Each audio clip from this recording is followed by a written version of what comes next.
안녕하세요. 차트 이야기의 쭌입니다. 유후! 반갑습니다. 어, 이번 영상은요, Q&A가 될 것 같아요. Q&A. 제 구독자이신 이기감님이 궁금하신 게 많은 것 같아요. 저는 이런 분들을 상당히 좋아합니다. 어, 뭔가 이렇게 열정을 갖고 계신 분들을 상당히 좋아하고요. 물론, 뭐를 질문해야 될지 몰라도 질문을 못 하시는 분도 계실 것 같아요. 아무튼 이기감님 너무 감사드리고요. 이기감님이 어떤 질문을 하셨냐면, 예, 큰 캔들군, 그 다음에 작은 캔들군에 관련된 질문을 하셨는데, 큰 캔들군이라고 하면 말 그대로 캔들이 큰 거죠. 그래서 그 큰 캔들군들이 이루는 게 대부분은, 어, 우리가 저번에 말씀드렸던 이제 파동이 될 거고요. 저번에 말씀드린 거 간략하게 좀 말씀을 다시 한번 드려보자면, 큰 캔들군은 파동을 만들 가능성이 상당히 커요. 그럴 가능성이 높죠. 그럼 이 큰 캔들군이 뭘 만드냐면 보통은 대파동하고 중파동을 만듭니다. 그죠? 대파동하고 중파동을 만들어요. 그래서 이 중파동이 대파동보다 좀 더 중요하다라고 말씀드렸었고요. 그래서 큰 캔들군이 거의 대파동과 중파동을 만드는데 중파동 위주로 파동을 보시면 좀 더 우리가 큰 흐름을 읽는데 도움이 된다라고 말씀드렸죠. 자, 그러면 작은 캔들군은 소파동으로 볼 수 있느냐라는 질문에는 그럴 수도 있고 아닐 수도 있다라고 말씀을 드릴 수 있을 것 같아요. 제가 이제 파동 얘기를 하면서 무슨 말씀 드리냐면 파동이라고 하면 큰 캔들군들의 집합이다. 근데 대신에 어떤 경우 일정한 폭과 일정한 높이가 있어야 된다라고 했죠. 근데 사실은 되게 애매하죠. 일정한 폭이 뭐고 일정한 높이가 뭔지. 그림상으로 봤을 때 이런 게 가장 이상적인 거죠. 그래서 개념일 뿐이고요. 사실은 차트를 보시면서 음, 이렇게 따지긴 좀 힘들 수도 있어요. 그래서 파동을 그릴 줄 아시는 게 좀 더 중파동 대파동을 구분하는 데 좀 유리하신 건데 파동을 그리는 방법은 어떻게 보면 되게 간단해요. 자, 그러면 지금 보여지고 있는 이게 지금 여기 보시면 유로 캐나다라고 되어 있죠. 유로 캐나다. 유로하고 캐나다 달러를 나타낸 차트인데 여기를 보면서 한번 제가 한번 설명을 드려볼까 합니다. 자, 그러면 어, 지금 너무 촘촘하게 되어 있죠. 제가 조금 키워볼게요. 요 정도면 간단하게 말씀드리면 이렇게 될 것 같아요. 어떻게 되냐면 최고점, 어떤 한 파동의 최고점을 이은 선이다라고 생각하시면 좋을 것 같아요. 차트는 왼쪽에서 오른쪽으로 이동을 하죠. 시간이 이렇게 지나가는 건데, 그러면 지금 현재 여기 있는 상황에서는 여기서의 최저점은 이게 될 것 같아요. 그럼 여기도 있는 거 아닙니까? 맞습니다. 이것도 맞아요. 맞는데 제가 왜 이거일 것 같다라고 말씀드린 거냐면 이유가 있죠, 당연히. 여기를 구성하고 있는 파동이 지저분해요. 그러면 얘기가 있게 되는 겁니다. 어떻게 되냐면 만약 얘를 그리라고 하면 제가 아까 뭐라고 했냐면 파동의 최고점을 연결한다고 했죠. 그러면 파동으로 본다 치면 이게 좀 더 높은 것 같아요. 여기 이런 식으로 파동이 하나 만들어졌죠. 그리고 여기서는 어떠냐면 여기 똑같이 여기 이게 전제점이 요거니까 요 정도만큼은 되겠네요. 이런 식으로 이렇게 만들어진단 말이에요. 그죠? 무슨 말씀이 무슨 말씀인지 이해되시나요? 무슨 말씀인지. 제가 오늘따라 말을 되게 더듬죠. 제가 원래 말을 되게 더듬고 그런 사람은 아닌데 이상하게 유튜브만 키면 말을 무지하게 더듬습니다. 어, 뭐라고 해야 되죠? 그래서 저는 개인적으로 저는 제 얼굴을 이렇게 보여드리진 않는데 얼굴을 오픈하면서 유튜브를 하시는 분들 보면 정말 대단하다 생각을 해요. 되게 말씀도 참 잘들 하시고. 자, 그런데, 자, 근데 아무튼 여기서부터 여기까지 이렇게 그릴 수가 있긴 한데, 지금 이런 경우는 이 최저점 여기 있죠. 여기 있다 보니까 돌파하는 자리까지만 우리가 파동으로 인식을 하면 되는 거예요. 돌파하는 자리까지만. 그런데 이렇게 파동을 봤을 때는 현재 이렇게 파동을 봤을 때는 어떠냐면 파동이 너무 커요. 너무 커. 그렇기 때문에 대파동의 연장선상에 있다라고 볼 수도 있고요. 요 정도 사이즈, 화면을 켰을 때 요 정도 사이즈가 우리가 중파동으로 인식할 만하다라고 표현할 수 있는 거죠. 그랬을 때 여기서 구성하고 있는 캔들이 주류가 큰 캔들이 좀 더 많다라는 거죠. 여기는요. 여기는 왜 글러먹었냐면 사실은 이제 글러먹었다기보다는 아무튼 현저하게 큰 캔들군들이 구성이 되어 있기는 하지만 여기는 파동들이 작은 캔들군들 막 많이 섞여 있죠. 많이 섞여 있죠. 자, 그래서 우리가 여기는 지금 이 노란 박스로 되어 있는 이 부분은 파동이냐 아니냐라고 부르기엔 사실은 되게 좀 애매하단 말이죠. 애매하고 여기는 더 확연하게 드러나는 거죠. 물론 급등을 했다가 급락을 했다가 다시 좀 올렸다가 또 막 급락하는 것처럼 보였다 뭐 이러긴 했는데 어쨌든 중요한 건 파동으로서의 의미는 이쪽에 있는 것보다는 이쪽에 좀 더 있다는 거죠. 이 말을 쓰면 좀 이해가 되셨으면 아마 답변이 좀 되셨을 것 같고요. 그 다음에 작은 캔들군은 어떠냐면 그러니까 이런 애들이 작은 캔들군이죠. 이걸 뭐 파동으로 그리라 그러면 이렇게 그릴 것 같아요. 그죠? 이걸 뭐 다 그릴 필요는 없는데 아무튼 이런 식으로 된 게 작은 캔들군인데 이 작은 캔들군은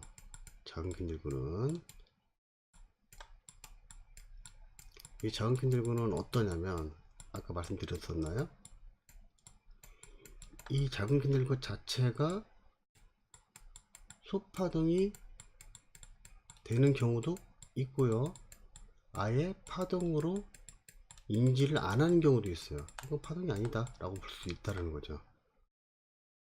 그 소파동으로 인정이 될 만한 건 좀 이해가 되실 수도 있을 것 같긴 한데 그럼 파동이 아닌 경우 뭐냐, 제가 애초에 파동이라는 개념 자체가 그래요. 다시 한번 설명드리자면 큰 캔들분이라는 개념이 들어가야 돼요. 큰 캔들 여러 개니까 군이 되겠죠. 큰 캔들군의 집합이라고 했어요. 그쵸? 그러니까 두 가지가 충족돼야 돼요. 큰 캔들군의 집합이라는 개념이 있어야 되고 일정한 폭, 그 다음에 일정한 높이가 있어야 된다 이렇게 말씀을 좀 드렸었죠. 자, 이게 바로 파동의 개념이에요. 이 두 가지가 다 만족이 돼야 돼요. 근데 제가 예전에 그랬었죠. 작은 캔들로만 구성되어 있는 애들이 이렇게 만들었어요. 그래서 뭐 일정한 폭과 일정한 높이가 생겼다. 이거는 제가 뭐라고 말씀드렸었냐면 파동으로 보지 않는다 라고 했어요. 그런데 작은 캔들군이 있는데 소파동이 인정되는 경우는 어떤 경우냐, 이게 더 궁금해질 수 있겠죠. 작은 캔들이지만 이런 부분이죠. 이런 부분 분명히 이런 부분에서도 뭐가 보이냐면 큰 캔들이 존재한단 말이에요. 여기도 마찬가지죠. 여기도 이거 하나 파동 자체는 작지만 이렇게 큰 캔들군이 존재를 한다고요. 이런 경우는 소파동으로 인정할 만하다라고 볼 수 있고요. 오히려 파동으로 인지가 안 되는 부분들, 이런 부분이죠. 여기도 뭐 큰 캔들이 있을 수 있긴 한데 이런 부분들이 오히려 자, 여기 잠깐 지워볼게요. 어디 부분이 파동으로 인정하기 더 힘드냐면 오히려 이런 데는 또 파동으로 볼 수도 있어요. 여기도 파동으로 볼 수 있어요. 여기도 파동으로 볼 수 있어요. 근데 이런 부분 여기는 이제 파동으로 못 본다는 얘기죠. 여기까지도 파동으로 못 본다라고 보시면 될 것 같아요. 아무리 여기 최저가 있고 최고가 있어서 연결해서 이렇게 그으면 되는 거 아닙니까? 얘는 안 돼요. 파동이 아니라고 보는 거죠. 그러니까 이걸 굳이 이런 것까지 설명을 이제 제가 이제 잘 말씀을 안 드릴 것 같긴 한데, 큰 캔들군 나오고, 그러니까 이렇게 되는 거죠. 소파동, 소파동, 소파동, 갑자기 파동 아닌 것 같은 비스무리한 거 나왔다가, 아니고까지 이렇게 해석을 한단 말이죠. 굳이 이런 부분을 해석을 하라고 치면, 이게 이해가 되셨으면 좋겠는데, 이렇게 생각하시면 좋을 것 같아요. 어, 큰 캔들군이 모여 있으면 파동으로 인지할 만하고요. 작은 캔들군이 있다고 해서 무조건 파동은 아니라는 거죠. 상황에 따라서는 파동일 수도 있고 아니면 그냥 작은 캔들군일 수도 있고, 이런 개념입니다. 이런 개념들이 사실은 처음에 들을 때는 그럴싸한 것 같은데 막상 혼자 보시거나 이러려면 힘들어요. 그게 정상이에요, 그게. 그래서 제가 계속 제일 많이 말씀드리는 것 중에 여러 가지 단어가 있겠지만, 정고점, 전저점, 뭐 최고점, 최저점, 이런 얘기 정말 많이 하잖아요, 그죠? 뭐 동영상 몇 개 올라가지 않았지만, 그 몇 개 올라가지 않은 상황에서도 그 자주 등장하는 용어들이 있죠. 하지만 이런 얘기들을 제가 나중에 계속 하게 될 거예요. 그러면서 개념이 조금씩 조금씩 잡힐 거예요. 제가 아마 첫째 시간인가 주체 시간인가 제가 이런 말씀도 한번 드렸었는데, 여러분이 처음에는 막 그랬죠. 마밤 그러면서 하지 마셔라 시리즈, 그죠? 1, 2, 3를 말씀드렸고, 그래도 정말 배워보고자 하신다면 모든 걸 다 내려놓고, 그동안 알고 계셨던 개념부터 다 내려놓고 처음부터 새로 배운다는 마음가짐으로 하시는 게 좀 좋을 것 같다라는 말씀 한번 드렸죠. 왜냐하면 여러분들 알고 계시는 파동이나 이런 것들이 제가 말씀드리는 거하고 상당 부분 상충될 수도 있어요. 뭐 비슷한 부분이 있으면 정말 다행인데, 그렇지 않을 가능성도 상당히 높다라는 거죠. 그래서 그런 부분들을 조금 많이 정리를 하고, 어, 컴퓨터로 따지면 저 이런 말씀 드리고 싶어요. 머리를 좀 포맷을 하세요. 포맷을 하고 그 다음부터 새로 뭔가 만들어 간다는 생각을 하시면 좀 좋을 것 같아요. 그래서 그동안에 내가 알고 있던 개념들은 깡그리, 깡그리 사투리 아닙니다. 표준어예요. 깡그리 어, 지워버리시고 포맷하시고, 예, 제가 말씀드린 개념을 잡고 가셔야 제가 차트를 바라보는 눈대로 여러분도 읽으실 수 있을 겁니다. 저는 그렇게 믿고 있고요. 그리고 이제 또 질문해 주셨던 것 중에 하나가 뭐냐면, 차트가 상대적이다 라는 말의 의미가 정확히 뭐냐 라고 하시는 것 같아요. 뭐 제가 이제 질문 자체를 이해를 잘 못할 수도 있는데, 그건 뭐냐면요. 자, 여기도 한번 제가 지워 볼게요. 지금은 차트가 이 지금 한 화면에 정말 캔들이 몇 개 있어야 되냐 몰라 이거죠. 이런 거 안 세봐도, 세보지도 않고 세볼 필요도 없고요. 그러면 상대적이란 말이 되려면 비교 대상이 있다라는 거죠. 상대적. 우리가 이런 말씀 해드리잖아요. 여러분들이 몰라서 제가 이런 말씀을 하는 게 아니라 한번 들어보세요. 우리가 시험을 볼 때 절대평가라는 게 있고요, 그죠? 절대평가. 그 다음 또 뭐가 있나요? 상대평가. 그죠? 상대평가. 이런 말들 있잖아요. 절대평가는 건 뭡니까? 제일 이해하기 쉬운 게 뭐냐면, 자격증 같은 경우죠. 이 자격증은 뭐예요? 커트라인 있죠. 뭐 예를 들면 커트라인이 70점만 넘으면 합격이야, 이런 거 있잖아요, 그죠? 70점 이상이면 합격이야. 그럼 100점 맞아도 합격이고 당연히 70점도 합격이고 71점도 합격이잖아요, 그죠? 이게 절대평가예요. 어떤 기준 점수만 넘으면 합격이야. 그 외에는 다 69점도 69점은 불합격이야, 이런 거잖아요.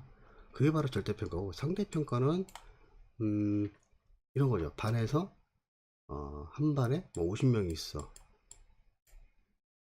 저희 때는 50명 있었죠. 50명 있는데 여기에서 1등부터 10등한테만 뭐 어떤 혜택이 주어져, 이런 거 있잖아요.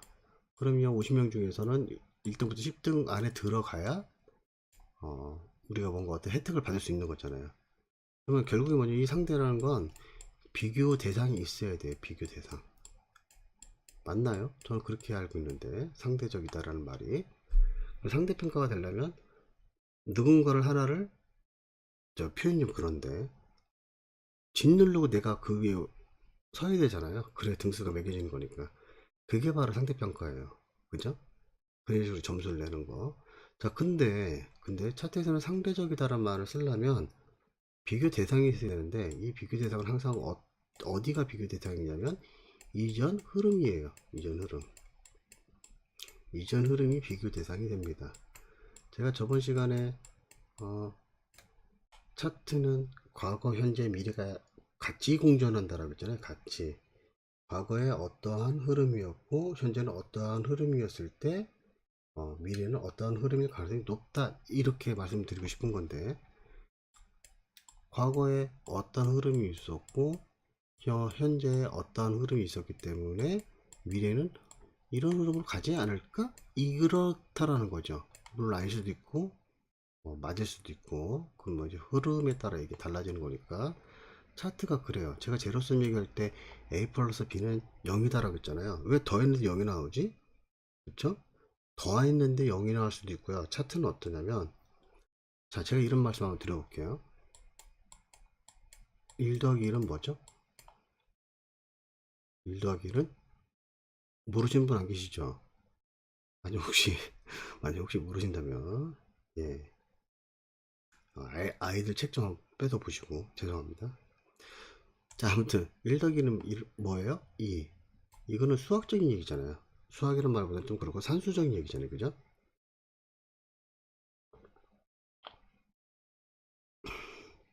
죄송합니다. 제가 지금 목이 좀 오늘따라 많이 타네요. 아무튼 1 더하기 1은 2인데 차트는 어떠냐? 이 1 더하기 1이 0이 되기도 하고요, 마이너스 3이 되기도 하고요, 상황에 따라서 5가 되기도 하고요, 7이 되기도 하고 막 이래요.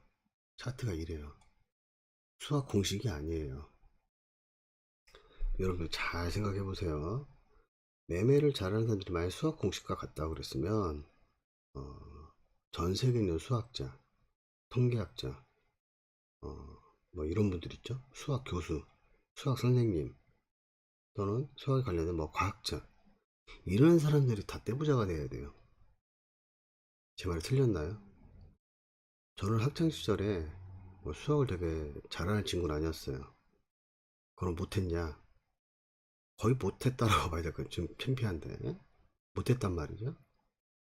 못했는데 차트는 절대, 물론 1 더하기 1이 2가 나오는 경우도 있기는 해요. 있어요가 아니라 있기는 해요. 제가 이렇게밖에 표현을 못 하겠어요. 그래서 차트는 1 더하기 1이 마이너스 3이 나올 수도 있고, 이러고 더 있는데 0이 나오기도 해요. 심지어 5나 7이 나오기도 하고, 어떤 숫자가 나올지 저도 몰라요. 흐름에 따라 달라지는 거기 때문에. 아무튼 이렇게 흑백 논리로 차트를 바라보시면 안 돼요. 1 더하기 1은 2니까 이것만 있다라고 생각하시면 안 돼요. 차트는. 그래서 제가 이제 어렵다, 왜 그런지 어, 어렵다라고 말씀드리는 거고. 어, 근데 이 차트 공부가 어떠냐면, 제가 건방지게 한번 말씀 한번 드려볼게요. 몇 개 단계가 있어요. 자, 그래서 제가 예를 들어서 10단계의 위치에 있다라고 말씀 한번 드려볼게요. 제가 10단계입니다. 그러면 막 이렇게 있겠죠? 단계가 있어서 요 정도가 10단계인데, 몰라요. 이거 몇 개인가 안 해봤어요. 자, 여기 0단계 아무것도 모르는 상황이죠. 이제 뭔가 하나 알았어요. 1단계 1단계인지 단계인지 하나 올라왔어요. 자, 요즘 여러분들이 하신 것 중에 1단계라고 치면, 제가 볼 때는 여기 1단계에 해당되는 내용이 전고점 전저점 같아요. 전고점 전저점인데 어떠냐면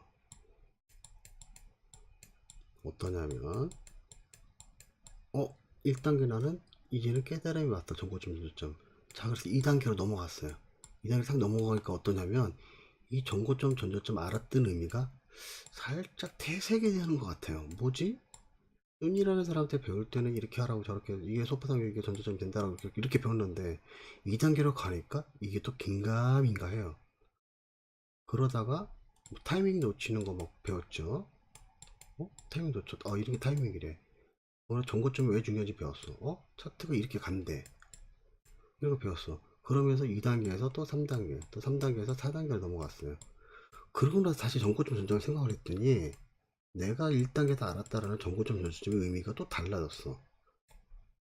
뭐지? 이제 알 것 같은데 이 정고점 전쟁의 의미가 처음에 알았던 정고점 전저점 의미가 아닌 또 다른 새로운 정고점 전저점 의미로 보여요. 보여요. 그렇게 돼요. 이 공부를 해보시면 그래요. 그러다가 어느 단계가 또 높아지면 어떤지 아세요? 이 정고점 전저점이? 아하, 너 정고점 오케이. 근데 너는 무시해도 되겠어. 이렇게도 보인다고요. 어느 수준 가면. 아하, 어떤 전저점은 야, 너는 별거 아닌 파동인 것처럼 보이지만 사실 너는 굉장히 중요한 전저점이구나. 너를 돌파한다라는 건 한동안 매수세가 힘을 못 쓰겠다는 소리구나. 그러면 네가 상승 조정을 주는 척 하더라도 일단 내려가야지. 이렇게까지 보인다고요. 전저점, 전고점 의미가 이렇게 달라져요, 많이. 그렇게 돼요. 자, 여러분들한테 앞으로 이제 진행되는 내용들이 많잖아요. 타이밍, 달랑 하나 알려드렸어요. 그죠? 이거 갖고서 모든 걸 다 완벽하게 할 수 있다? 못 하죠? 개념들이 상당히 많단 말이에요. 기본적인 정고점 전저점 잡아야 되고, 중파동, 소파동, 대파동 개념 잡아야 되고, 이런 것들을 툭 봤을 때, 퉁 쳐서 봤을 때, 이거를 혼조세로 볼 거냐, 보합세로 볼 거냐, 아직 세력에 대한 관련 내용도 제가 말씀을 전부 다 드리지 않았어요. 그죠? 아무튼, 그런 내용들 다 퉁쳐서 세력에 관련된 내용도 좀 아셔야 되고, 상승세, 하락세, 보합세, 혼조세, 진정세 이런 또 그런 어떤 세도 좀 아셔야 되고 그죠? 또 뭘 알아야 되죠? 캔들 제가 뭐 이제 캔들군 뭐 작은 캔들군 큰 캔들군 이런 말씀 드렸는데 어쨌든 단일 캔들 나중에 신호가 되는 캔들 매수 신호 매도 신호 매수 신호 매도 신호라고 말씀드렸지만 저번에도 한번 말씀드렸었죠. 얘네들이 실제로 매수나 매도도 할 수 있는 상황이 되기도 하지만 어쩔 때에는 어, 판단의 기준이 되기도 한단 말이에요. 흐름이 기준이 되기도 하고요. 흐름에 또 기준이 되는 게 정고점, 전저점도 그렇잖아요. 청산의 기준도 되기도 하지만 이 캔들도 마찬가지예요. 상황에서는 정고점을 돌파하고 어떤 캔들이 나온다면은 청산, 안 그래도 정고점 돌파해서 매수세가 약했다라고 이전 흐름 때문에 매수세가 약했다라고 판단하는 찰나에 캔들 신호도 매도 신호가 내려와서 그럼 청산하자마자 바로 매도 칩니다. 또 그런 경우가 있단 말이죠. 그리고 어, 조정, 과연 조정이 어디까지 조정을 줄 것이냐. 우리가 조정에 대해서도 배우셨죠. 상승세에서는 하락 조정만 있을 뿐이고요. 하락세에서는 상승 조정만 있을 뿐이에요. 물론 어떤 상황에서는 하락 조정, 상승 조정이 왔다 갔다 왔다 갔다 하는 경우도 있어요. 그게 이제 보통은 이제 보합세가 그럴 가능성이 상당히 높긴 한데 아무튼 이런 조정들이 과연 파동 또 조정도 크게 두 가지 있잖아요. 지금 말씀드린 건 또 파동 조정이고 캔들로도 조정도 줄 수 있다고 했죠. 캔들 조정도 있을 것이고 그럼 이런 캔들 조정, 파동 조정, 타이밍 놓친 거, 그죠? 그 다음에 어떤 세력들 이런 것들이 처음에는 여기 저기 막 떠 있어요. 붕붕 떠 있어요. 붕붕 떠 있어. 그리고 제가 이제 말씀드리지 않았던 큰 흐름을 읽기 위한 개념들 있잖아요. 어, 어제 말씀드렸다고 하면 만들고 돌파를 하게 되면 하락종을 주더라도 재상승할 가능성이 높다. 뭐 이런 개념들이 또 있단 말이죠. 제가 지금 말씀드린 게 달랑 한 개, 뭐 몇 개, 이거밖에 없는데 이런 개념들이 여기 둥둥 떠다녀요. 둥둥. 그게 정상이에요. 이렇게 둥둥 떠다니다가 어느 순간 차트가 굉장히 쉽게 보이는 날이 있을 거예요. 어쯤 되면 이쯤 되면 요 정도 단계 오시면 이것 봐라.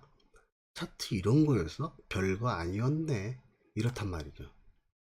그렇게 되실 거예요.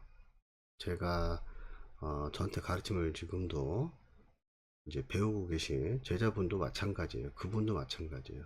어느 일정 수준 가시니까 제가 장난치기 좀 어렵게 질문을 해드려도 다 알아들으시더라고요. 고맙게도. 그래서 그게 이제 그분도 하시는 말씀이 그래요. 나중에 이런 애들이 다 연결이 된대요. 다 연결되는 거 맞아요. 연결될 수밖에 없어요. 그리고 얘가 모든 게 다 연결돼요. 모든 게. 우리가 이제 굿을 깨듯이 한 방에 이런 애들이 다 연결이 돼요. 희한하게. 어느 순간 머리가 막 탁 저렇게 잡혀요. 그러면 차트가 굉장히 쉬워져요. 굉장히. 그리고 실제로 어떠냐면 차트는 저야 뭐 읽으라고 전 구간을 다 읽어주세요 그러면 못 읽을 바가 없어요.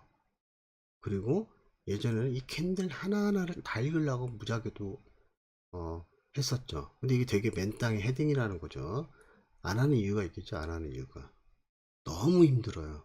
그리고 그냥 단순히 힘들어서도 내가 뭔가 확률 높여가지고 매수나 매도를 자유롭게 해서 청산도 자유롭게 할 수 있다라면 해야죠. 근데 그 방식이 어떠냐면 너무나 너무나 비효율적이에요.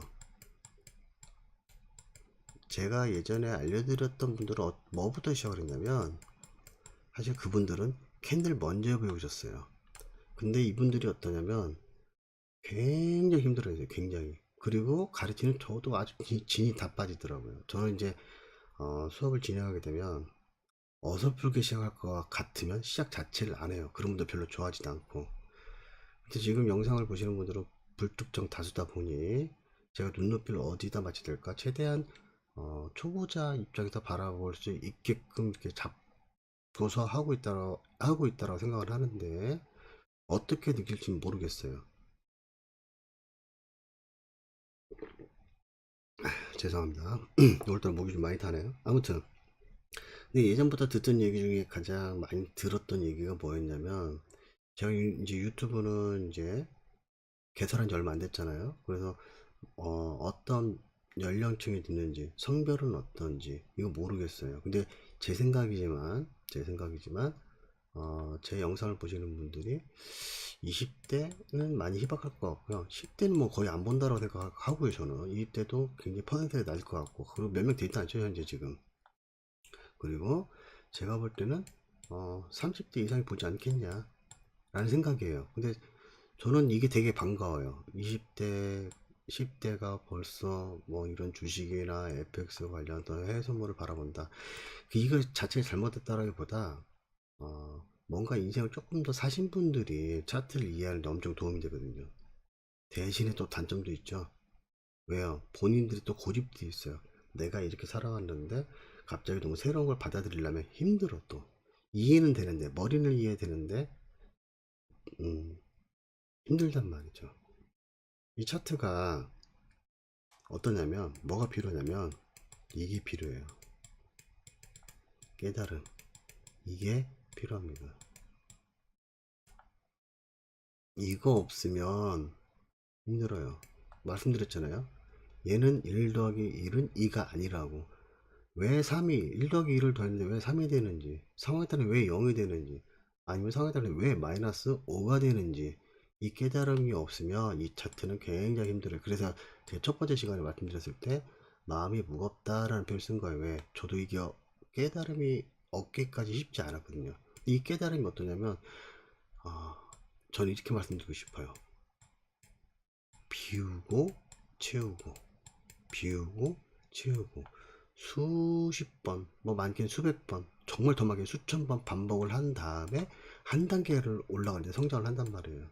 그런 것들 수십 번, 수백 번 하고 올라가서 굳이 제가 10단계라고 치면 제가 이제 이 위치에 있는 거죠. 그러니까 여러분들한테 이렇게 어떤 이렇게 정보를 전달해 줄 수 있는 그런 위치라 저는 그렇게 생각을 하고 있는데 이 모든 것들이 정고점, 전저점, 와 그래?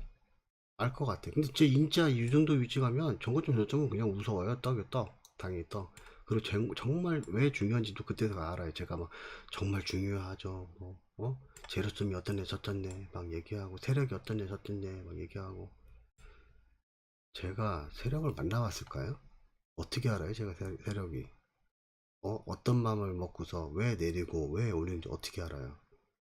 그건 중요하지가 않아요. 그건 하나도. 그분들 만나서 뭐 할 건데요. 그쵸? 그분들 만나서 뭐, 자, 어떤 종목 사면 됩니까? 이런 거 물어보실 거예요? 웃기지만 그분들도 잘 몰라요. 그분들도 잘 모르고 제가 알기론 아무튼 그래서 그런 것들이 자꾸 비우고 채우고 비우고 채우고 그러다 보면 깨달음을 얻게 돼요. 깨달음 얻다가 보면 처음에는 각각의 개념들만 깨달음이 오겠죠. 하나는 전고점, 전조점, 하나는 조정, 하나는 조정에서도 캔들 조정, 또 하나는 파동에 대한 조정, 이런 것들. 그런 것들은 어느 순간 다 엮어져서 결국에는 한 덩어리로 눈에 쑥 보이게 돼요. 제가 차트를 읽을 때는요, 여러분들한테 말씀드릴 때는 자, 오늘은 전고점 전저점에 대해서 말씀드려 볼게요 하면서 시작을 하는데, 사실은 전고점 전저점 그으면서도 눈에 다 보여. 이게 얼마나 많이 바뀌었어요. 제가 예전에 그런 말씀 드렸다고 했잖아요. 차트를 보는 데 있어서 정말 많이 보는 놈이 이기는 거다. 그럼 방법이 없다 이거는. 많이 보는 놈이 이겨요 이거. 사실상 그럴 수밖에 없고. 그래서 우리가 이런 어떤 개념들을 처음에는 잡아가야 돼요. 근데 한 번에 안 돼요. 한 번에 될 수가 없어요. 한 번에 되시는 분은 매매를 하시면 안 돼요. 다른 거라 돼요. 그게 더 빨라요, 매매보다. 저한테 배우신 그 제자분도 물론 일을 하시면서 배웠지만 2년 반 정도 걸렸다고 했잖아요, 그죠? 어, 그분은 완전 생초짜세요. 복귀가 뭔지도 몰라요. 설명을 드려도 몰라요. 무식한 거냐고요? 아니, 모르는 게 정상이에요. 모르는 게 정상이에요. 그러면서 하나하나 진짜 복귀란 글자를 어떻게 쓰는지 알려드릴 정도의 심정으로 저는 그분을 대했단 말이죠. 일주일에 한 두 차례 정도 만났습니다. 저도 제가 지금 구상하고 있는 일이 좀 있어서 아무튼 그건 뭐 이렇게 영상으로 좀 말씀드리기 좀 그렇고, 하여튼 여러 가지 하고 있는 게 좀 있는데, 그분 또한 회사를 다니면서 저한테 한 두 차례, 일주일에 한 두 번 정도, 그래야 한 달에 8번 정도밖에 안 되잖아요, 그죠? 그렇게 하면서 때로는 1시간, 또 때로는 뭐 1시간 반, 뭐 많게는 2시간 반, 뭐 이렇게도 저한테 이제 배우신 적도 있는데, 배우시면서 궁금하면 그분도 저한테 전화를 엄청 많이 했어요. 저를 많이 괴롭힌 거죠. 괴롭혀서 이게 이 차트에서는 이렇게 이렇다고 제가 설명 들었는데 얘가 왜 전저점이 아닙니까? 뭐 이런 식인 거죠. 그러면 뭐 전저점 전고점의 설명 제가 또 해요. 또 같은 얘기를 또 하고 같은 얘기를 또 하고. 근데 질문을 많이 하시면 좋으세요. 제가 같은 얘기를 또 하더라도 듣다 보면 자연적으로 들으면서 깨달으시는 경우도 있어요. 들으면서. 저는 개인적으로 가장 좋은 게 들으면서 깨닫는 것보다는 복기를 직접 해보시면서 깨달으셔라. 저는 이게 정답이라고 생각을 해요. 이게. 그리고 가장 복귀하면서 어렵지만 가장 빨리 올라갈 수 있는 실력이 향상되는 길이라고 생각을 합니다. 이게 그래서 그렇게 이제 나중에 이제 오픈 복귀를 어떻게 하는지에 대해서도 제가 분명히 설명 좀 드리겠죠.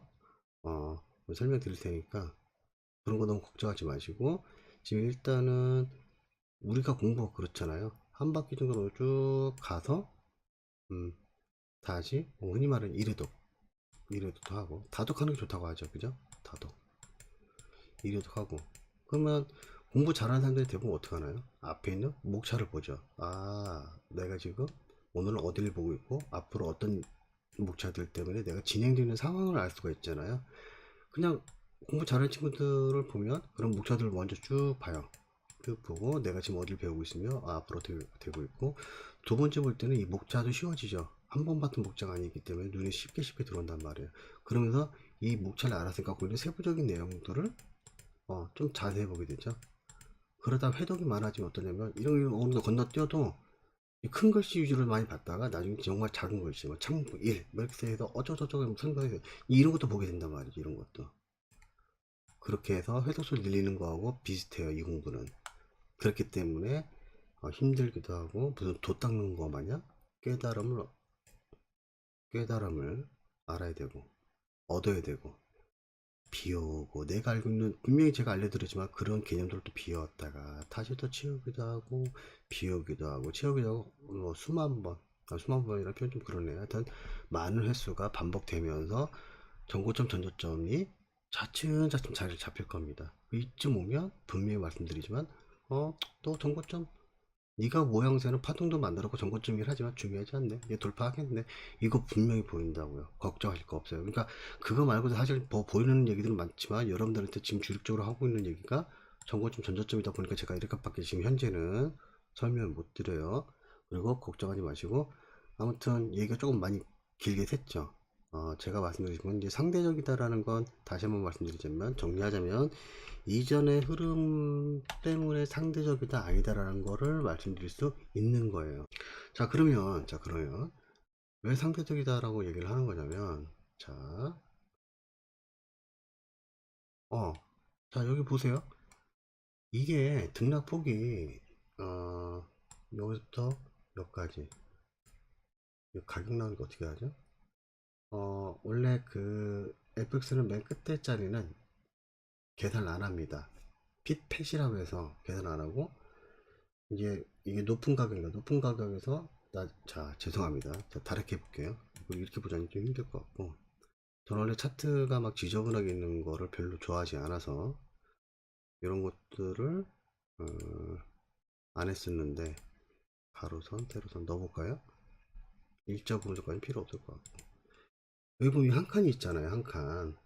이 한 칸이, 자 이럴 때는 어떻게? 계산기 좀 확실하게 해볼. 음. 자 계산기를 꺼내면, 보세요. 1.56187, 내가 끝자리 안 본다고 했죠? 1.5618 빼기, 그 다음에 1.5568, 1.5568을 빼면 0.005, 0.005죠. 한 칸의 갭이 맞죠? 0.005. 자 그럼 여기도 0.0, 0.005일까요? 모르겠어요. 저 이걸 따져본 적은 없는데, 1.519 빼기, 그 다음에 1.5069. 네, 여기까지는 0.005네요. 그죠? 일단은 지금 현재 보이는 차트는 5핍 차이다라고 보시면 돼요. 핍으로 말씀드리자면 5핍 차이구나 라고 보시면 되고, 자 그러면 과연 여기도 5핍 차일까요? 자 보세요. 이건 좀 눈에 보기 쉽지만 계산을 확실하게 해볼게요. 1.52 빵빵 빼기 1.5160 하면 어떠냐면, 여기는 한 칸이 어때요? 4핍 차예요. 4핍. 다르단 말이에요. 한 칸이랑 다 똑같지가 않다고요. 그러다 보니까 이전 흐름에 따라서 상대적이다란 말씀을 드릴 수밖에 없어요. 자 그리고 예를 들어서 지금 현재 여기 한 칸은 4핍인데, 만약에 시간이 좀 더 흘러서 어떤 경우가 생길 수 있냐면, 막 갑자기 급등을 여러 차례 했다고 쳐보자고요. 그럼 이 칸이 이 화면에 다 표시를 해야 되다 보니까, 얘네들이 어떻게 보냐면, 이 차트가 이런 막 중파동 같은 애도 소파동으로 보이고, 소파동은 거의 뭐 그냥 옆으로 걔는 작은 캔들 군처럼 보인단 말이죠. 그 말씀은 이해가 되실까요? 이 아직 그러니까 출현하지 않은 파동이 어떤 파동이 될지 모르지만, 갑자기 급등을 하거나 갑자기 급락을 하게 되면, 이 한 칸이 이 한 화면에 다 그러니까 일정 시간 지나가면 좀 더 많이 보여질 거 아니에요. 그쵸? 이렇게 그러니까 이런 식으로 급등하게 되면 이 한 칸이 수치가 달라져요. 자 그러면 여기도 한번 볼까요? 여기는 1.497 빵빵, 그러면 1.497 빵까지만 하고 빼기 1.454, 1.494 하면 어때요? 여기는 또 한 칸이 또 뜬단 말이에요. 줄기도 하고 늘기도 하고 이렇게 바뀐다고요. 그래서 상대적이다라는 말씀을 드리는 거예요. 그러니까 차트가 상대적이다라는 건 이전 흐름에 대해서 한 칸이 주어진 게 달라져요. 뭐 커질 수도 있고 작아질 수도 있고. 이 말씀이 이해가 되셨나요? 자 그리고 한 가지 더 말씀드릴게요. 1분 차트, 5분 차트를 안 보냐라는 의미처럼 보여요. 저는 여기 보시면 시간 차트라면 1시간 차트라고 하고, 만약에 분봉이라고 하면 60분봉이라고 하죠. 60분봉. 60분봉. 자 일단 쭉 끝까지 당겼어요. 지금 오늘이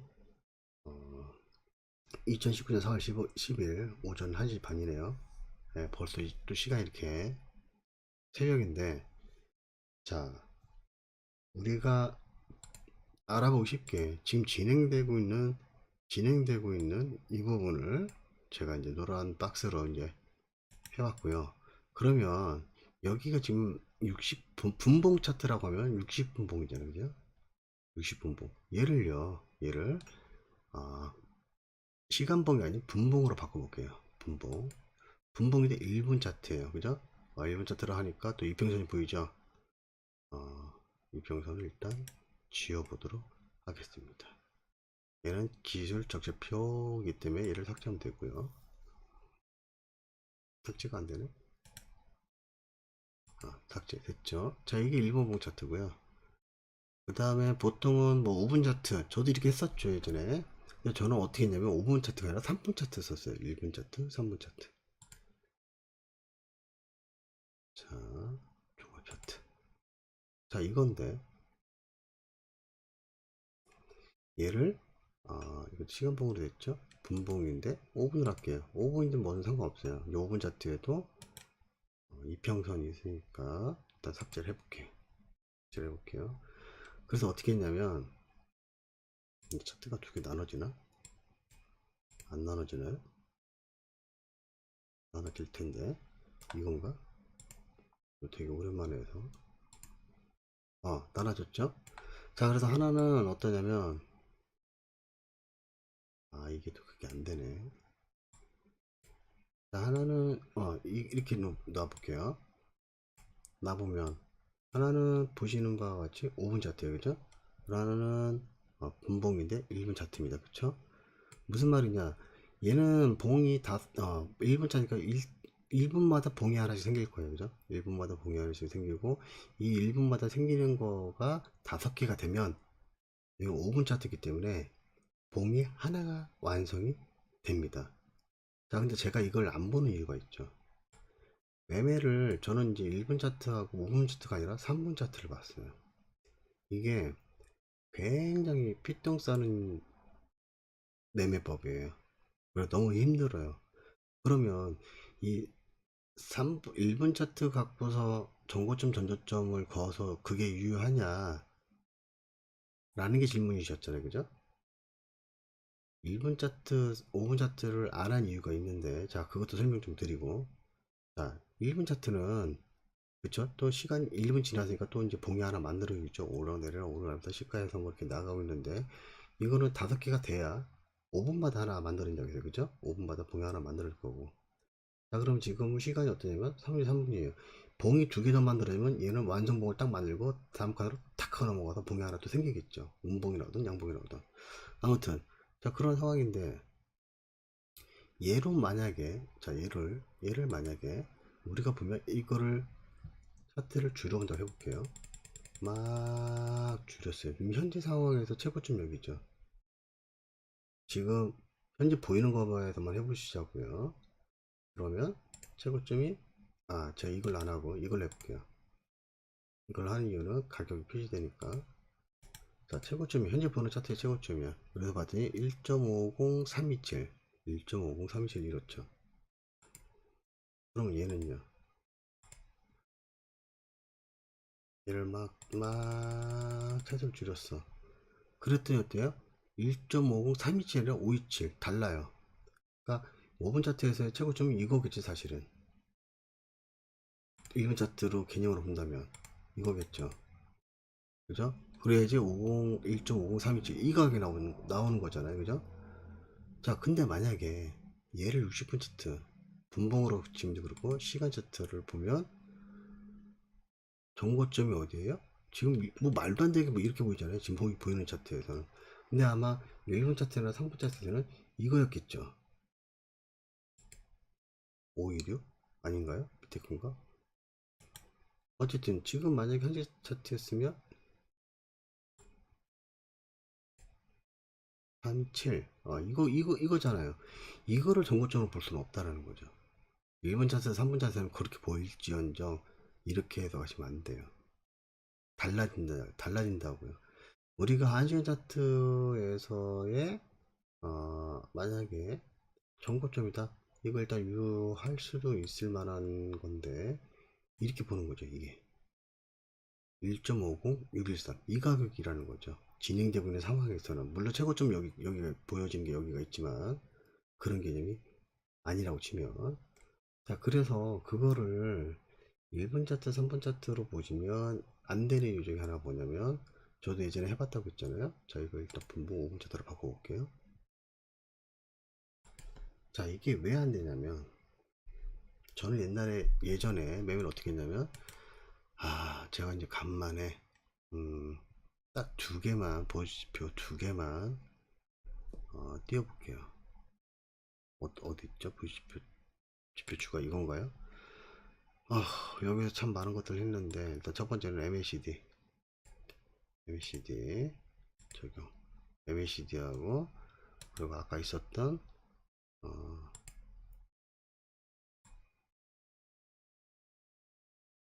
뭐죠?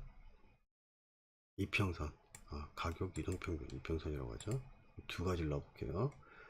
자 그 다음에 여기도 한번 넣어야죠. 자 지표 추가해서 MACD, MACD 오실레이터도 해도 뭐 그건 중요하지 않습니다. 저는 지표 추가해서 가격 이동평균을 적용을 해볼게요. 그래서 제일 중요한 게 가격 이동평균에서는 지금 뭐 2일선, 3일선, 5일선, 11선, 뭐 30일선 이런데 보통은 어떻게 들어가죠? 정해진 거 없죠. 5일선, 11선, 21선, 그 다음에 61선, 여기도 다르긴 한데 121선 이렇게 들어가지 않나요? 그죠? 이렇게 들어가고, 여기도 똑같이 가야죠. 5일선, 11선, 21선, 61선, 121선. 근데 얘 좀 색깔 좀 바꿔볼게요. 자 이런데 중요한 21선은 색깔 그대로 가고, 굵기를 바꿔볼게요. 이렇게 좀 눈에 좀 보이게 61선도 굵기를 바꿔볼게요. 이런 거지, 이런 거. 그 다음에 여기도 마찬가지. 21선을 굵기를 바꾸고 60선도 굵기를 바꿔볼게요. 자 왼쪽 건 1분 차트고 오른쪽 건 5분 차트였어요. 그러니까 제가 예전에 하던 거는 어땠냐면, MACD 곡선, MACD 오실레이터가 뭐 이런 경우죠. 여기서 일단 골드 크로스 났죠. MACD가 5분 차트 기준, 그쵸. 저는 3분으로 봤지만 5분 차트 기준으로 골드 크로스가 나고, 이평선도 골드 크로스가 났을 때 매수를 하는 거였어요. 그러면 가격대로 따지면 이거 보고 그 다음에 음봉에 대한 건 상관없이 요새 매수를 했겠네요. 그죠? 그리고 MACD가 데드크로스 나고, 이평선이 데드크로스가 나면, 데드크로스가 날지 안 날지 모르죠. 그런 상황이면 청산하는 개념이었어요. 자 근데 어떻게 했냐면, 일단 골든크로스 나고 골든크로스가 났어. 그럼 매수 준비를 하는데, 1분 차트에서는 지금 이 시점이었겠죠. 이 시점에서는 22분 40, 그러니까 22시 45분이었어요. 22시. 좀 정확히 해보자면 이쯤 될까요? 더 가야겠네. 1분이니까 22시 45분. 뭐 아무튼 이쯤 될 것 같아요. 45분이니까 이쯤. 여기서 매수를 하고 있는 거예요. 여기서. 그리고 단타다 보니까 어때요? 손절이 굉장히 짧죠. 손절 막 몇 핀만 나도 뭐 이런 데서 만약에 44분, 45분 이건데, 이 음봉에서 매도를 치는 거야. 매수를 하는 거예요. 골든크로스 났으니까. 그랬을 때 이미 어때요? MAC도 골든크로스고 여기도 골든크로스가 나서 가고 있는 상황이죠. 근데 매수는 여기서 해야 돼. 하고, 왜 청산하는지도 모르지만 예를 들어서 뭐 이런 거죠. 손절은 뭐 3핍, 5핍, 스프레드까지 포함해서 뭐 5핍이면 청산하고, 수익이 나는 경우라면 7핍이나 8핍 먹으면 청산하고 나오는 거예요. 그러니까 마이너스 5핍이면 손절 보고 수익이 뭐 7핍이나 8핍 정도 나면 청산으로 나오는 거예요. 그렇게 물론 이 제가 지금 보는 건 뭐 이평선하고 MACD 두 개밖에 안 봤지만 여기 볼린저 밴드 깔고 어쩌죠 하면 어떠냐면 와 정신이 없거든요. 그러면 이제 그러니까 조건이 있어요. 7개의 조건 중에서 얘도 골드 크로스 얘도 골드 크로스 가고 있고 뭐 지지를 받게 되면 지지 받는 자리에서 볼륨 배제가 어쩌고 저쩌고 그런 상황에서 ADS는 어떻고 감에서 감매도를 보고서 뭐 20% 80% 설정 잡아놓고 그런 상황이 뭐 7가지 조건인데 그 중에서 반 이상 4가지 조건 정도가 맞아지면 우리가 진입을 해보자 라는 조건을 만들고 매수나 매도를 하는 거예요. 근데 이게 웃긴 게 뭐냐면 이게 골든크로스 골든크로스 나왔어. 그죠? 데드크로스 나왔어. 데드크로스가 안 나오고 이것도 밖에서 올라가면요. 볼 때리는 상황이 연출되는 거예요. 이게 5분 차트든 1분 차트든 마찬가지예요. 그리고 이거 쳐다보다가 눈알 빠지게 생겼어요. 이거. 이게 1분 차트다 보니까 봉 하나가 생길 때마다 1분 동안 계속 자 생각을 해보세요 여러분들. 내 돈을 집어넣었어요. 저도 어땠냐면 단돈 한 푼도 잃어서는 안 된다는 주의였어요. 제가 얼마 전에 손절에 관련해서 말씀드리면서 뭐라고 했냐면 손절은 일본하고도 같은 존재인 것 같아요 라고 말씀드렸잖아요. 그쵸? 가깝고도 먼 나라인 일본과도 같단 말이죠. 손절은 필수예요. 필수. 진입과 동시에 손절이 들어가야 되는 거고 그렇다고 해서 손절을 계속 본다라는 건 안 된단 말이에요. 우리가 지금 수익을 내기 위해서 지금 매매를 하는 거지. 그렇게 손실 계속 볼 거면 저번에도 말씀드렸지만 주위에 불우이웃을 도우세요. 그게 훨씬 더 값진 일이란 말이에요. 얼마가 됐든. 지금 밖에 비 오고 있죠? 강원도에서 불이 났었잖아요? 얼마나 다행인지 모르겠어요. 그분들한테 구운 물자라도 보내세요. 라면 한 박스라도 보내시던가. 그게 더 값진 일이잖아요. 이건 손절 계속 보다 보면 어떤 손절도 습관이 돼요. 그러면 그 손절이 계속 쌓이고 쌓여서 손실로 이어지는 생각을 못해요. 왜? 쭌이라는 사람이 손절을 무조건 해야 된다고 했으니까. 손절을 잡으라는 거예요. 계속 손절을 당하라는 소리가 아닙니다. 그러려면 우리가 차트를 잘 읽을 줄 알아야 된다는 거죠. 제가 약간 조금 죄송합니다. 약간 화가 날 뻔했는데 아무튼 이거 보고 아주 그냥 미친 듯이 하죠. 예, 제가 했던 매매법이 뭐 전부 다 100% 오픈하기는 좀 그렇고 왜 오픈해봤자 여러분들한테 전혀 도움도 안 돼요.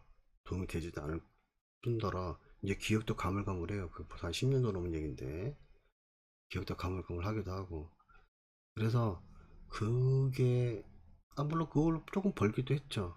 근데 어떤 생각이 드냐면 하루에 진입을 정말 많이 할 때는 1번 차트 3번 차트이다 보니까 그래서 그런 건지는 모르겠는데 저는 이렇게 들어가는 거예요. 매수 청산 매도. 근데 그게 계속 똑같이 맞아 떨어져요. 그럼 다시 매도 청산 매수 매수 청산 매도. 이게 거의 아침부터 해서 저도 전업을 했었기 때문에 요즘은 안 하지만 하면 어떠냐면 기본이 7, 80번 정도 진입을 하고요. 해보신 분들 아실 거예요. 이게 그러니까 이게 되는 거죠. 아침 9시부터 해서 밤 9시까지 매매한다. FX는 그게 가능하잖아요. 24시간 들어가니까. 근데 이게 봉 하나만 더 봐야지. 데드크로스 났어. 저거 데드크로스 한 번만 더 나면 내가 지금 뭔가 준비할 수 있어. 근데 7가지 조건 중에 2개, 3개는 맞는데 4개가 맞지 않아서 매수나 매도를 못해. 이런 경우 나오기도 하거든요. 굉장히 스트레스예요. 이게 먹으면서 쌓아야 돼요. 지저분한 얘기지만 진짜 제 심정은 그랬어요. 뭐 요강 하나 갖다 놓고 엉덩이 깔고 바로 매매하면서도 볼일을 봐야 될 것 같은 느낌이더라고요. 이러다가 제가 제명이 못 살겠어요. 그래서 3개월 하고 때려쳤어요. 한개월 동안 제가 고민 얼마나 많이 해본지 여러분들 모르실 거예요. 저도 이런 이평선이나 이런 MACD 갖고 장난 정말 많이 쳐봤어요. 이거 이평선도 사실 여러 가지 있잖아요. 여기 있죠, 여기 있네. 단순 이평이냐, 지수냐, 가정이냐, 기화냐, 조화냐에 따라 이게 다 달라진단 말이에요. 전 지수로 돼보고 가정도 여기 안 해본 거 없어요, 저 이거. 그리고 뭐도 해봤어요? 이거 솔직히 다 바꿔봤어요, 이거. 어떻게 하면 내가 차트를 좀 더 편하게 볼 수 있을까? 결론은 아니다라는 걸 알게 됐죠. 그리고 정말 차트에서 손을 떼려고 했어요. 그러다가 우연찮게 뭔가를 좀 발견하게 되고, 그래서 지금 이런 위치까지 오게 된 건데, 내가 그동안 왜 졌을까? 저 나름대로 이제 파악도 좀 많이 하고, 그런 거죠. 그래서 제가 5분 차트, 뭐 1분 차트, 그래서 단타는 치지 마셔라. 제가 해봤는데 재미 못 봤더라. 죽으라고 했어. 그래서 한 달 정도 정산을 했더니, 이거 뭐 알바비도 안 나와. 안 하는 게 맞잖아요. 괜히 속만 끓이고.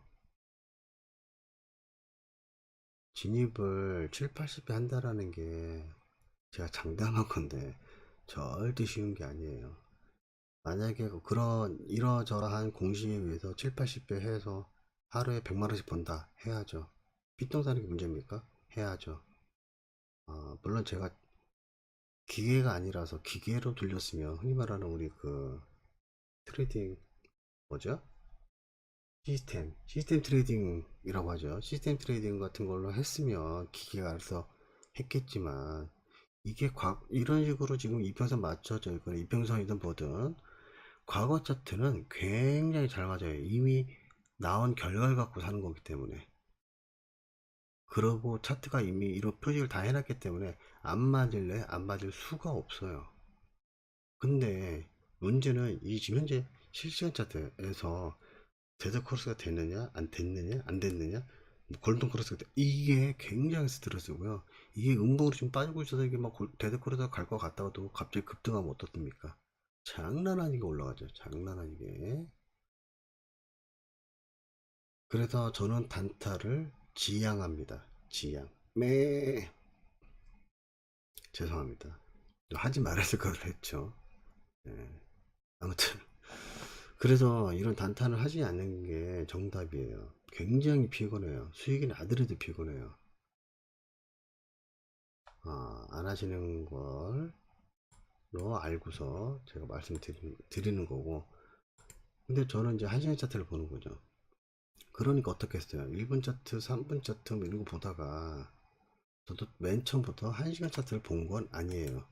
맨 처음부터 1시간 차트를 본 건 아닌데, 어, 하다 보니까 어떤 생각이 드냐면 너무 힘들어요. 그리고 이게 1분 차트 이게 시간이 1분 차트, 3분 차트 보다가 저도 5분 차트 보고 10분 차트 여기 써 있잖아요. 그죠? 5분, 10분, 15분, 30분 다 봐봤어요. 근데 그나마 1시간 차트가 내 마음의 평안을 갖다 줘요. 그래. 그 다음 캔들 뭐 나오나 보자. 이게 만약에 1시간 차트라고 치면 이 봉을 만들기 위해서 1시간 동안 매수세가 싸워서 어쨌든 이 봉 자체로는 매수세가 이긴 거잖아요. 그죠? 뭐 이겼다 졌다가 중요한 건 아니지만, 그렇기 때문에 이거 올라오는 사이에 여러 생각을 많이 할 수 있어요. 그리고 왜 시간 차트를 보는 거냐면, 지금 이런 상황에서 정거점이 어떻고 전저점이 어떻고, 그 다음부터 생각할 수 있는 게 뭐냐면 시나리오. 올릴 가능성이 높다, 내릴 가능성이 높다, 아니면 보합을 하다가 올린 척했다 또 내릴 가능성이 높다, 이런 어떤 시나리오들을 차트 하나 보면서 좀 여유롭게 편하게 생각할 수 있게 만들어주죠. 근데 1분 차트, 3분 차트 이런 걸 보게 되면 이런 시나리오 나오기 전에 끝나요. 왜? 봉이 또 그 사이에 나온다고요. 여러분 저 보는 것처럼 이거는 상승하다 떨어질 가능성이 높습니다 라고 한 번에 보여지시나요? 쟤는 그렇게 보여지는데, 일단은 떨어질 거예요. 이 차트 뭐 그렇지 안 그렇지는 며칠 뒤에 두고 보시면 아실 거고. 쭈니가 떨어진데 매도 치자 이러시면 안 됩니다. 여러분들 대응 못 하셨잖아요. 제가 아직까지 뭐 대응을 하는 거 이런 거 안 알려드립니다. 당연히 어느 일정 수준 되셔야지, 얘는 이러해서 이럴 가능성이 높습니다 라고 말씀드리고, 만약에 안 떨어지면 어떡할 건데요? 그렇게 대응하는 거 아니죠. 시나리오가 나와줘야 돼요. 저도 시나리오가 나오지 않은 상태에서 매수나 매도하지 않아요.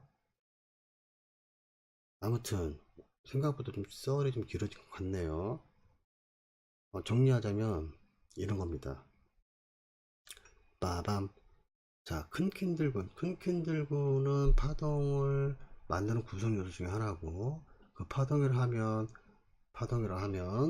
뭐였죠?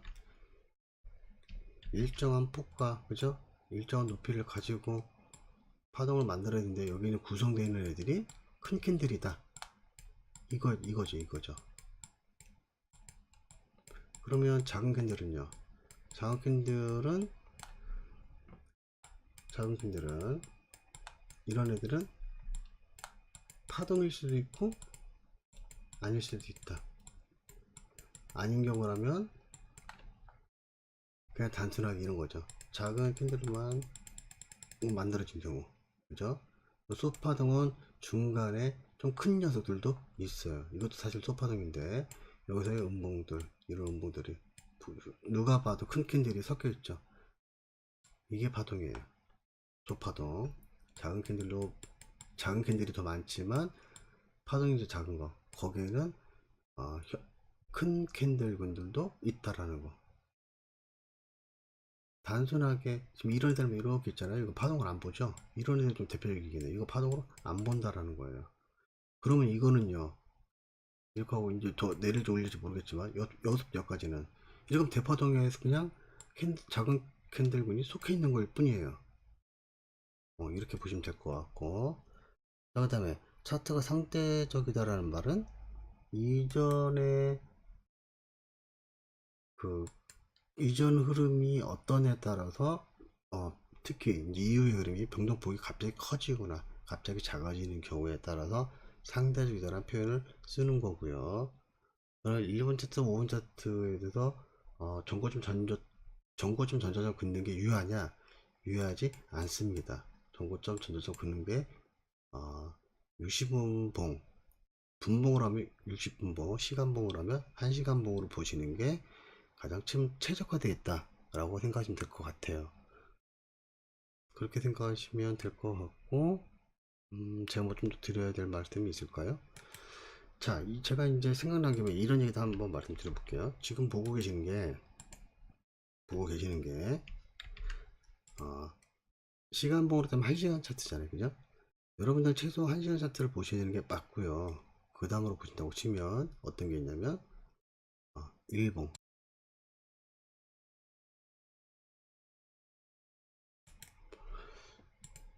자, 다시. 자, 시간봉이 일단 제일 먼저 기준이 되는 거고요. 시간봉이니까 이 봉이 24개가 있으면 1봉을 만들겠죠, 그죠? 자, 1봉에 그 다음에 주봉. 주봉도 기술적 지표를 보조지표를 삭제를 할게요. 그 다음에 또 월봉. 그 다음에 연봉. 와, 여러분 연봉이 얼마입니까? 죄송합니다. 이건 연봉은 이제 한 해 만드는 캔들이죠. 그리고 월봉은 여기도 뭐 겁나 올라갔다 내렸다 한 것 같지만 이제 나중에 캔들 명칭도 이제 알려드릴게요. 양봉팽이라고 하는 건데 이 양봉팽이는 한 달 동안 만들어진 거죠.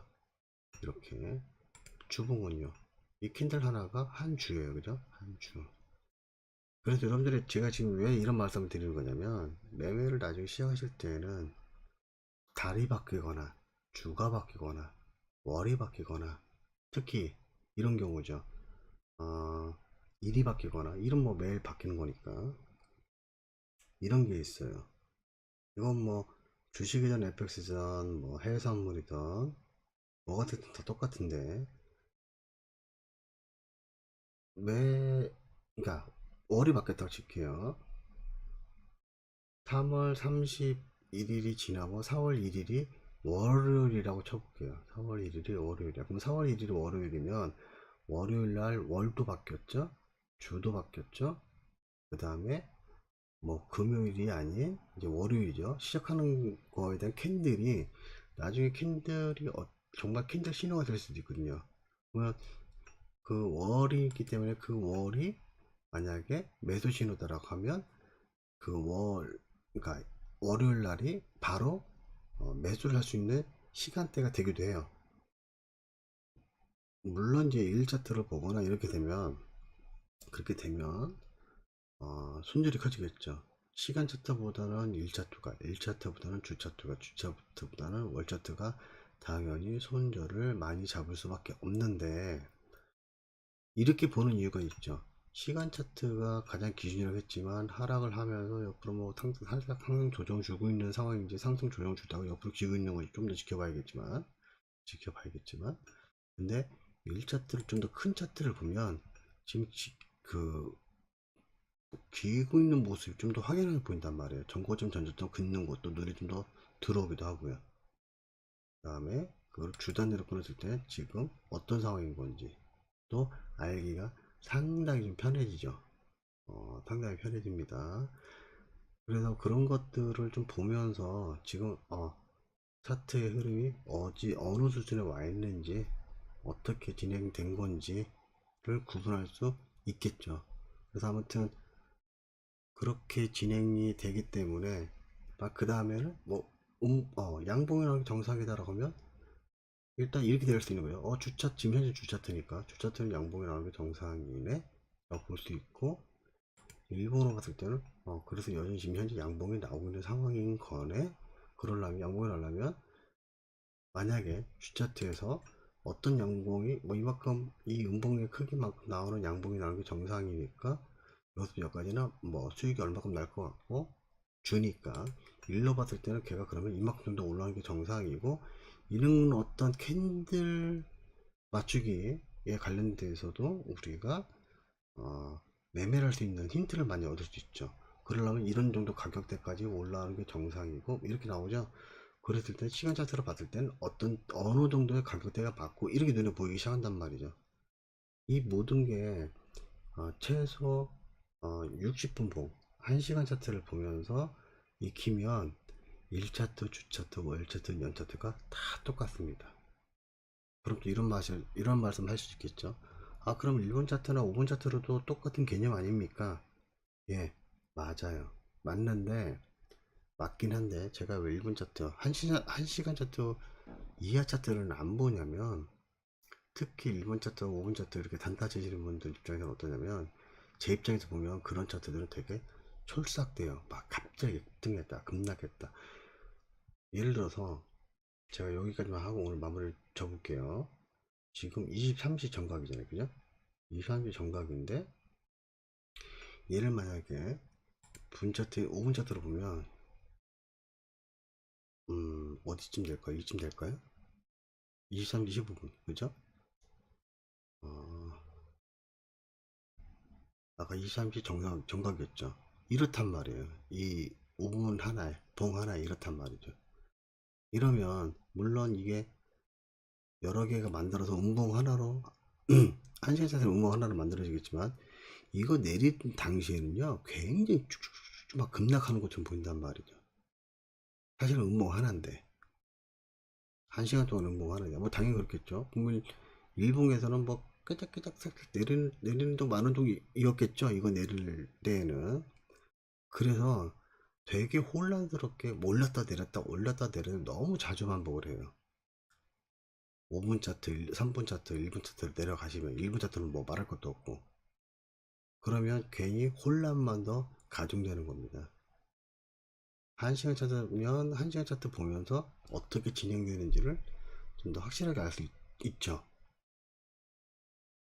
좀 더 그런 표현 별로 안 좋아할 건데, 안 좋아하기도 하고요. 지지정도 조금 더 뚜렷하게 보시는 게 사실은 1시간 차트긴 해요. 근데 이제 지지저항의 개념은 잊어먹으시고, 뭐 좀 더 뚜렷한 건 1차트가 좀 더 뚜렷하긴 하죠. 아무튼 뭐 그런 건 중요하지가 않고요. 그래서 1분 차트, 5분 차트, 뭐 3분 차트 보시는 분들은 이 기회에 막 정신없이 매매하지 마시고, 좀 편안한 마음으로, 차트가 그 하나만 있는 건 아니잖아요. 주식이 뭐 3천 종목이 넘잖아요. 그죠? 나중에 실력 되시면 어떻게 되냐면, 차트 가지고 이거 아직 멀었네. 그 다음 차트, 그러니까 차트 하나를 보면서 이건 모르겠는데, 당연히 저도 모르는 게 있죠. 뭐 굳이 그걸 뭐 저 압니다라고 뭐 이렇게 우기고 싶은 생각은 없어요. 이건 몰라 패스. 이건 몰라 패스. 이건 애매하네, 좀 두고 봐. 차트에다 표시를 할 수가 있거든요. 제가 예전에 그것도 이제 잘 안 하는 스타일이라. 아무튼 이 차트의 배경 색깔을 뭐 노란색으로 한다든지 뭐 파란색으로 한다든지, 그러면 내가 중요한 건 약간 분홍색 빨간색 계통을 해놓는다든지 이러면 여러분들이 지금 차트 이거를 지금 이게 두 개만 띄우는 건 아니잖아요. 저는 사실 여기다가 듀얼 모니터를 쓰고서 차트 쭉 줄여놔요. 줄여놓고서 여기 이제 제가 여백을 줘서 이렇지만 최소한 12개? 안 모니터에? 그리고 총 24개. 뭐 많게는 뭐 40개도 봤었어요. 하나를 또 보는 거예요. 하나 보고서 딱 키워서 이제 또 그래 오케이 됐어. 너 이제 안 봐도 돼. 패스. 그 다음 다음 차트 또 키워. 이런 식으로. 그런 식으로 한번 보는데 해석이 안 돼. 패스해요. 그거 뭐 굳이 매달릴 필요 없으니까. 우리가 상황에 따라서 좀 도도할 줄도 알아야 됩니다. 네, 그래서 버릴 건 버리고 버린다는 얘기는 잠시 내가 차트 흐름을 읽을 이유가 없든 또는 차트가 안 읽히든 그런 데를 다 필수하다는 거예요. 모르는 데를 왜 들어가요? 아는 데 들어가서 대응하기도 힘들어 죽겠는데 그죠? 그래서 아는 애들만 골라놓고 거기서 정말 내가 먹을 자리인지 아닌지만 확인하고 그런 자리에서 매수나 매도를 해서 진입해서 정말 깔끔하게 들어가셔야죠. 좀 그렇게 하셨으면 하는 바람에 제가 이제 Q&A 시간을 좀 갖게 됐습니다. 아무튼 오늘 생각보다 좀 썰이 길긴 했는데 그래도 이 말씀드린 것들이 여러분들한테 좀 많이 도움이 됐으리라 지금 생각을 하고 있고요. 아무튼 우리 매매하시는 많은 분들이 성투하는 그날까지 이 영상은 계속됩니다. 감사합니다. 사랑합니다.